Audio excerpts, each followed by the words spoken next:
मनोकामना न्यूजमध्ये आपले स्वागत आहे। अर्थसंकल्पात सर्व घटकांचा भ्रमनिरास। माजी अर्थ राज्यमंत्री दिलीपराव देशमुख। केंद्र सरकारने आगामी लोकसभा निवडणुकांसमोर ठेवून फक्त घोषणांचा पाऊस पाडला आहे।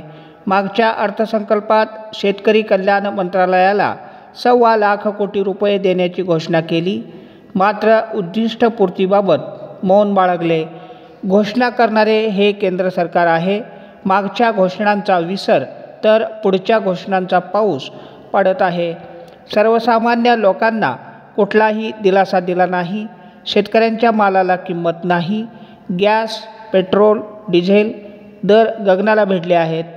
त्यामुळे आजचा अर्थसंकल्प म्हणजे सर्व घटकांचा भ्रमनिरास असल्याची प्रतिक्रिया राज्याचे माजी अर्थ राज्यमंत्री दिलीपराव देशमुख यांनी दिली आहे।